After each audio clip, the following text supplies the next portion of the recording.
President Biden stands by the US withdrawal from Afghanistan as desperate Afghans try to flee the country now ruled by the Taliban.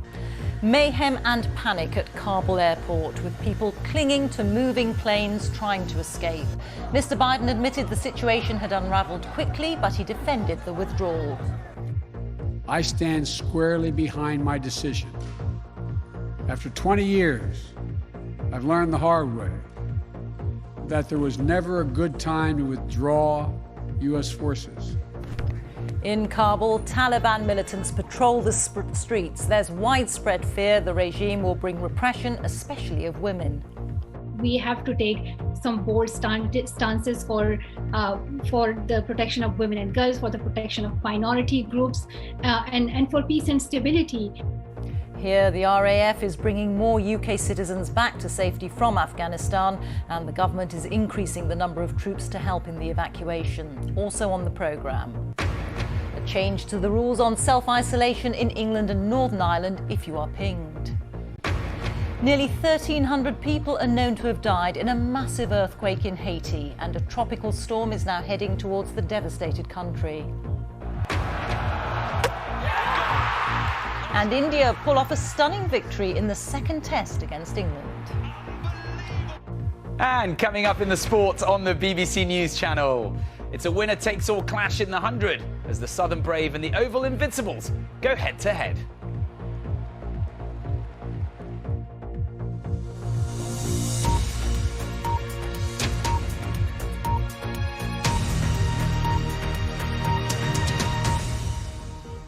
Good evening. President Biden has tonight sought to defend the manner of the US withdrawal from Afghanistan after chaotic scenes at Kabul airport as desperate Afghans tried to flee the country following the Taliban's takeover yesterday.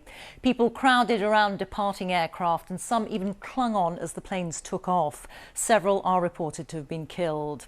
US and UK troops are engaged in evacuating their citizens while the international community tries to define its response to the Taliban's lightning speed victory.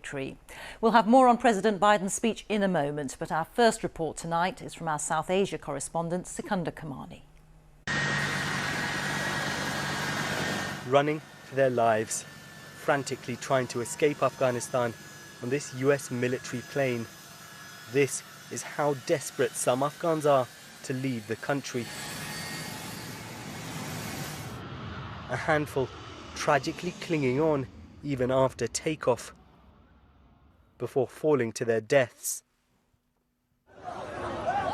Foreign nationals and some Afghans are being evacuated, but huge crowds gathered after rumours even those without visas could travel. Outside the airport, even more chaos. Taliban members firing in the air to assert their authority, trying to keep control. Despite the dangers, some residents still risking their lives to try and get inside. The group has promised an amnesty to those with links to the government, but many still fear they'll be targeted by the militants. Inside the airport, American forces fired into the air too. US officials claim 2 armed Afghans were killed. An eyewitness told the BBC the victims were ordinary people. I just saw with my eyes 3 people, but there's more people maybe. It's very, very bad situation and people is in chaos. No one is quite sure what comes next in Afghanistan, though it's clear the Taliban are in charge. Their members are out in force, patrolling in vehicles seized from government security forces. We're preventing looters and thieves from harming the people, says this fighter. The group has also reportedly been demanding all weapons are handed over to them. The unravelling of the state has come at a pace many are still struggling to comprehend. Now it will be the Taliban who decide what direction the country takes. We want an Afghan inclusive Islamic government. So by that we mean all other Afghans have also participation in that government. So of course that need a little bit time and deliberation and talks. The terror and panic at the airport today, an awful ending to 2 decades of international efforts to rebuild this country. For all its fractures and rampant corruption, Afghanistan had also seen fragile progress. The future for its people is now deeply uncertain. Sikandar Kamani, BBC News. For the latest from Kabul, we can speak to the BBC's Malik Mudassir. Malik, we saw scenes of panic at the airport and you were there. What was it like? Well, this morning when I went to airport to see what's the situation like there, it was the most chaotic scene I've ever seen in last 10 years. The people, they were just trying to get to airport from with their families, children, and everybody was like rushing to get into airport. They were climbing walls. They were not even scared of the bullets which Taliban firing towards them to disperse them. And I could see the desperation and the anxiety on their faces that they just want to flee out of this country. Even they didn't have any travel documents like passport and tickets. And in the city centre, Malik, what's the atmosphere like now?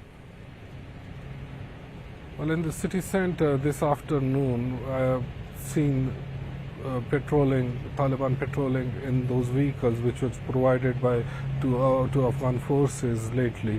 And they were there and they were controlling the traffic, and they have taken over all the official buildings and their paperwork as well. Malik, thank you. That's the BBC's Malik Mudassir in Kabul. Well, President Biden tonight defended the US withdrawal from Afghanistan, saying he stood squarely behind his decision and that there was never a good time to withdraw. But he did acknowledge that events there had unfolded more quickly than anticipated. Our North America editor John Sopel reports.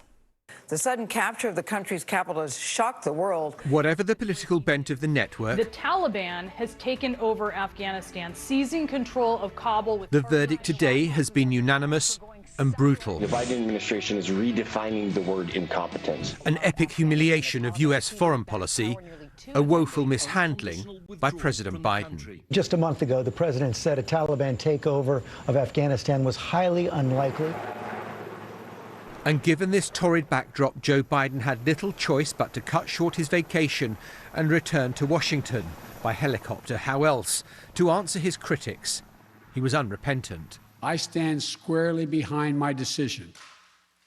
After 20 years, I've learned the hard way that there was never a good time to withdraw U.S. forces. I always promised the American people that I would be straight with you. The truth is, this did unfold more quickly than we had anticipated. And he shifted the blame firmly on Afghanistan's leaders and their military. We gave them every tool they could need. We paid their salaries, provided for the maintenance of their Air Force. We gave them every chance to determine their own future. And then he posed this question. So I'm left again to ask of those who argue that we should stay. How many more generations of America's daughters and sons would you have me send to fight Afghanistan's civil war? The hurried evacuation of the US embassy caught everyone by surprise and has unleashed a torrent of criticism. It seems the Biden administration, again, has no plan. It has created another crisis in Afghanistan where it didn't need to be at the end of the day. This is about leadership, and the way in which we are removing ourselves and withdrawing from Afghanistan didn't need to occur. What do we want? Peace. When do we want it? And outside the White House, there have been protests from pro-Afghan groups. This woman served 2 tours of duty in Afghanistan with the US Air Force. Today I'm embarrassed to be an American. Why? Because we pretended to be allies with these people and then we just left lambs to the slaughter. It's immoral. Our drawdown was irresponsible and immoral. And America's better than this. And the anguish is deep among former Afghan nationals. They don't care anymore about Afghanistan. We are not as important as we were back in 2000. That's the reason we are here. We are here in order to speak up for the women who worked for the United States. In Herat today, near the Iranian border, life is carrying on with an air of normality. But what will this city and the country feel like in a few months' time with the Taliban back in charge? Will it be 2001 all over again? John Sopel, BBC News, Washington. It's 20 years since the Taliban was toppled by the US, who blamed them after 9/11 for harbouring Osama bin Laden and other al-Qaeda figures. The Taliban say they have changed since last being in power. Back then, they established Sharia law and denied rights to women. Our chief international correspondent Lise Doucette looks now at how the Taliban is likely to govern this time and how the world might engage with them. Step by step, a return to rule. Ever since the Taliban signed a deal last year with the US, their old enemy, they've been emboldened. Moments like this started to raise their international profile, and recent months saw their flags hoisted on the ground.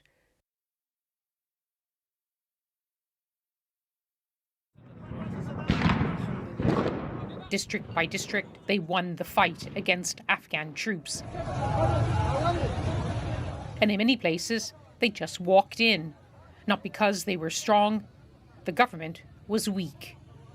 The corrupt government and the corrupt leaders and that government, they were also pretty much responsible for this fight because they didn't stand up by their own people. They didn't take in rural areas into confidence, rural people into confidence. They took the aid money and they just went away. And that's the reason that so many people lost confidence in them. These scenes were recently filmed for us in Wardak, a province at the gates of Kabul. Scenes of an orderly transition, the Taliban taking over, taking care of the people. But more grisly videos have been surfacing too, of alleged abuses and atrocities.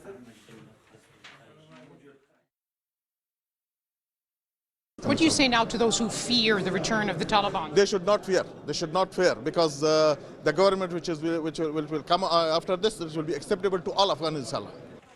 But Taliban rule returns to an Afghanistan dramatically different from the one they governed so harshly in the late 1990s. We've reported on the change, however imperfect and incomplete, over the past 2 decades. No one expecting their lives could be so suddenly shattered. Afghans, especially women, now fearing they will lose everything they gained. I'm speaking for millions of Afghan girls and women who are about to lose their freedom to go to school, to work, and to participate in the political, economic, and social life of the country.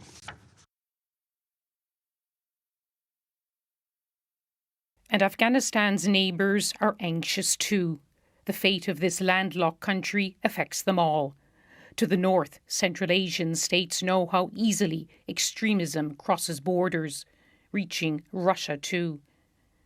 Iran knows Afghans will flee its way, and any instability will spill into Pakistan too, and far beyond. So many people have become internally displaced in Afghanistan. So many are becoming refugees. So we actually need immediate help and assistance for them. There's so much to talk about right now, and a lot of us are just deeply depressed about the situation there. A depressing, deeply uncertain, and dangerous time. For now, most Afghans are just trying to get through each day before they confront fundamental questions about their future. Lise Doucette, BBC News. Here, the Foreign Secretary Dominic Raab said that everyone was caught by surprise by the pace and scale of the Taliban's takeover, but that the government is making every effort to get thousands of UK nationals and Afghans who worked with foreign forces out of the country. But the Defence Secretary Ben Wallace acknowledged in a tearful interview that some might not be able to leave. Our political correspondent Alex Forsyth reports. These will be among the lasting images of this 20-year war. The scramble to flee as Kabul fell. Away from this, military planes are evacuating British nationals and Afghans who worked for British forces. But the government acknowledges not everyone will make it out. And it's a really deep part of regret for me. some people won't get back. Some people won't get back, and we will have to do our best in third countries to process those people. Why do you feel it so personally, Mr. Wallace? Because I'm a soldier. Because it's sad, and the West has done what it's done. And we have to do our very best, Nick, to get people out and stand by our obligations. In the early hours of this morning, a flight landed at Brize Norton carrying some 300 people, with more planes expected in coming days.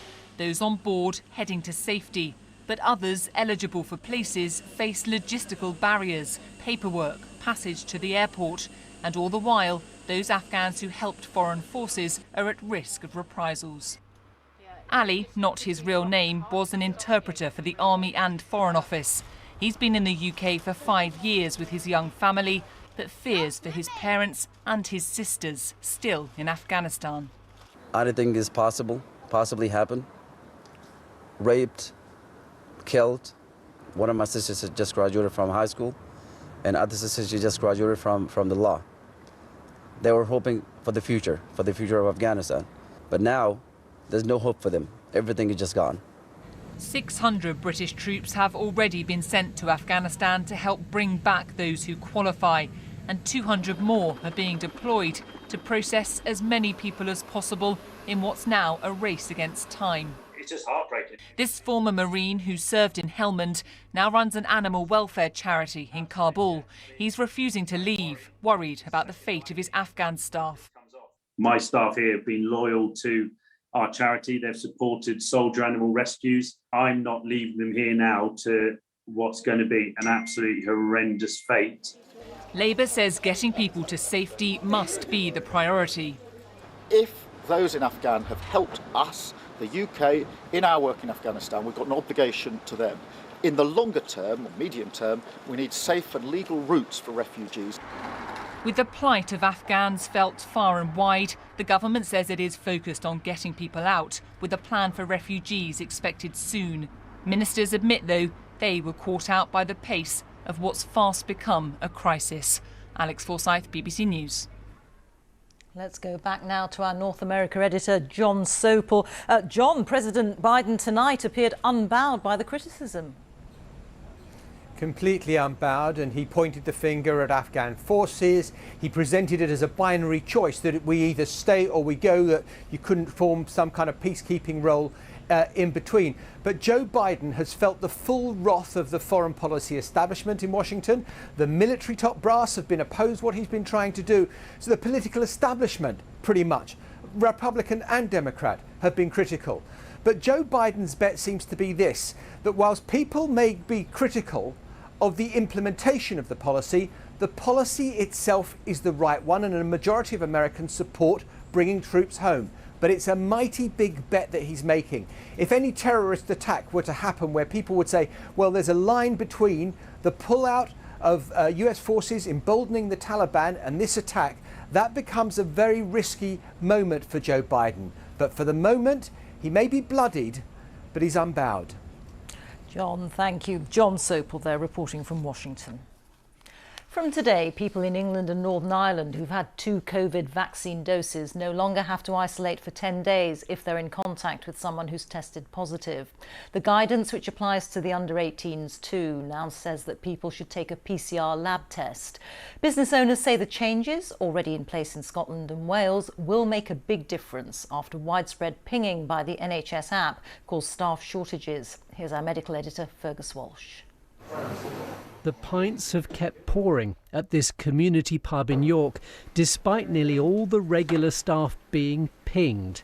Volunteers came to the rescue when the pub manager, who lives upstairs, was told to self-isolate. She says life will be much easier from now on. The new rules mean that small businesses can get by with the staff that they've got, even if someone is off with COVID. So it's going to make a massive difference. Not having to close means not having to throw stock away. Nearly 700,000 self-isolation alerts were sent out in England and Wales in 1 week in July in what was dubbed a pingdemic. Now the double-jabbed and under-18s will be advised to take a PCR test if identified as close contacts by test and trace, but it won't be compulsory. If you're identified as a close contact, you're significantly higher risk of having the virus yourself and potentially becoming unwell, even if you're double vaccinated. So although the information about seeking a PCR test is advisory, I would really encourage people to take that up. It's very important. COVID hospital admissions are now averaging around 800 patients a day. That's around a fifth of the level seen in the winter peak.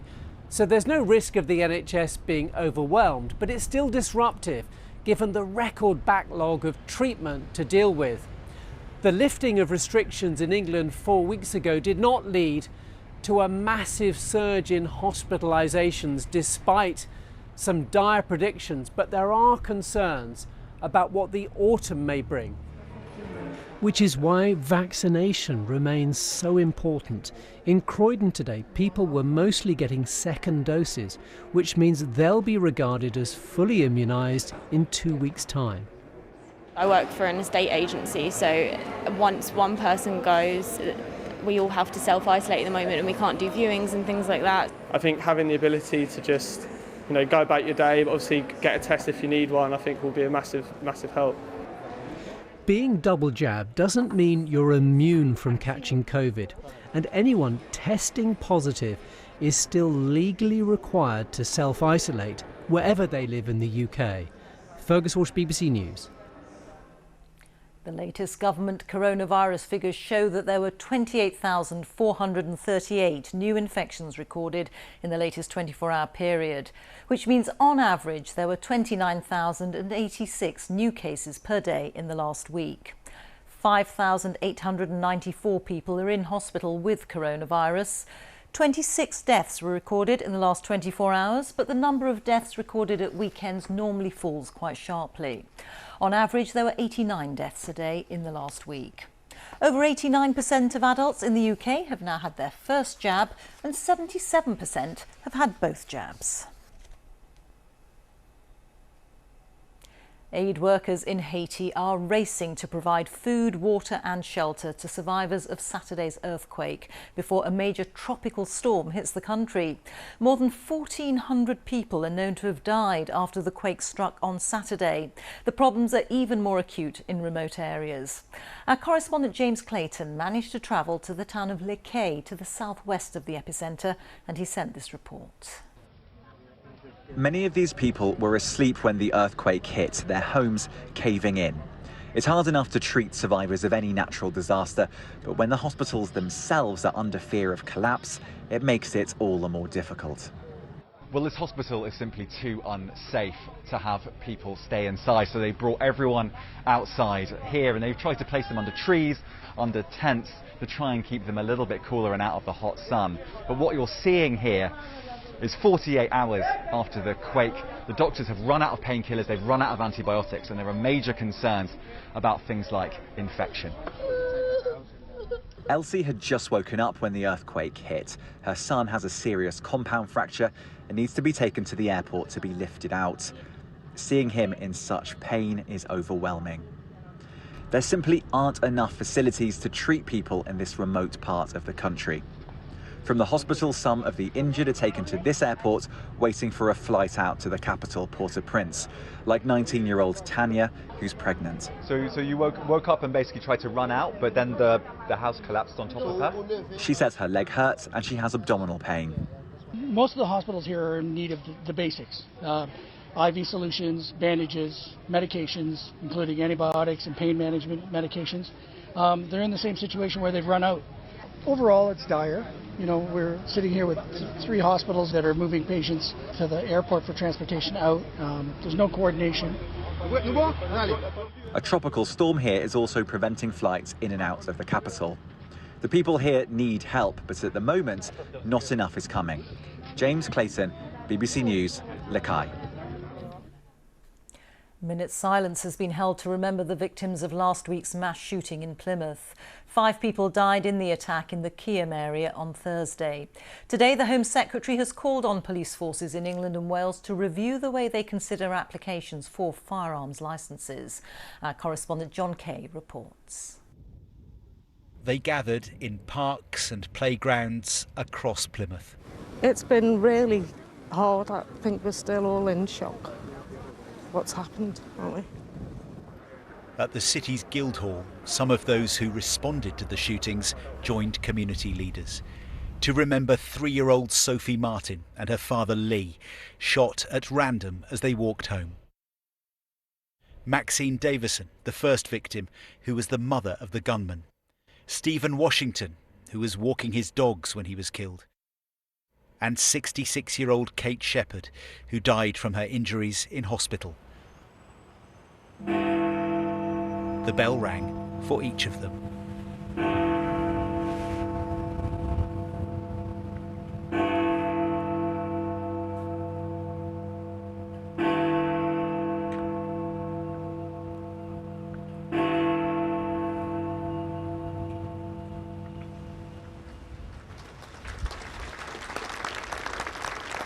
I grew up in Cam, went to school there.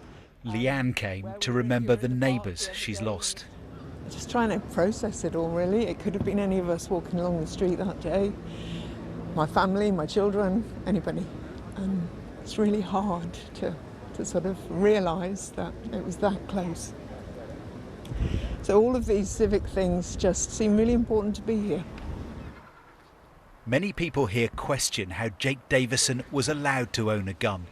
But for now they're thinking not about the killer, but about his victims, and how one man's actions have scarred an entire city.